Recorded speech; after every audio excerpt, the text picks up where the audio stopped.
Hello everyone, it's Fred at Shannar's Nursery. Today I'm going to talk about overwintering your hives. Honestly, there's not a lot you can do. The bees are pretty good at surviving on their own, but we would like to help them out as much as we can.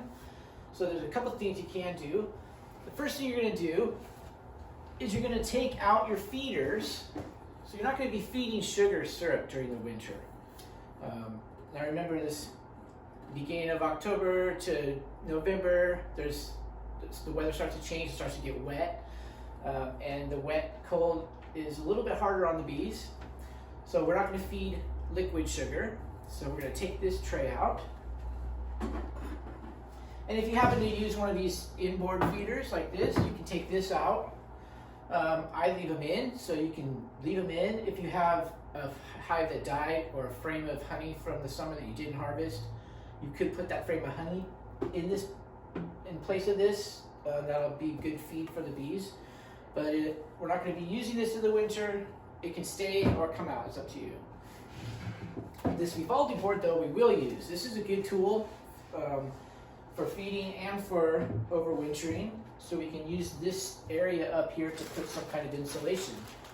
Like this insulation, it comes in a bag.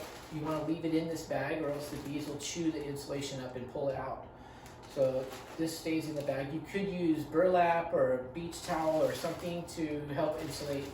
This works really well. It goes right inside there like that. And then a moisture board. This will suck moisture out of the hive. This is a good tool. This can go on top. And if you have just the inner cover, you would put this on top of the inner cover instead of the Vivaldi board. It depends on what equipment you have.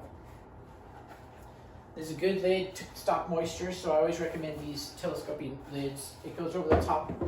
It keeps water from getting in. So that's pretty much all you can really do. Another thing though, you could put in an entrance reducer. So this will help keep the wasps from killing your hive in the winter.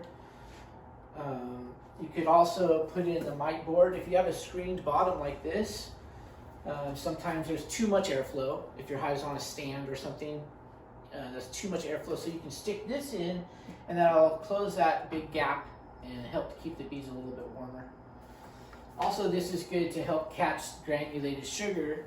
So in the winter, if your hive is kind of light because you didn't feed enough sugar, you can just slide this over and pour just a cup of granulated sugar right on top of the frames.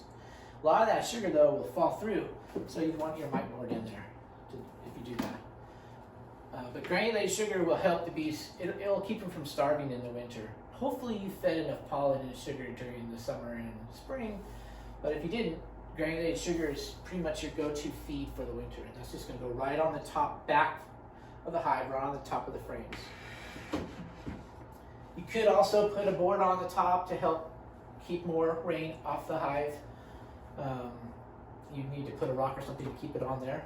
But aside from that, that's going to be ready for winter now. You're not going to open it very often. It needs to be 55 degrees or so to get into your hive. Unless you're just going to pour sugar on, you can always just pop this off, move it over, pour your sugar on. You're not in it more than 3 or 4 minutes. That's not going to hurt the hive at all to do that.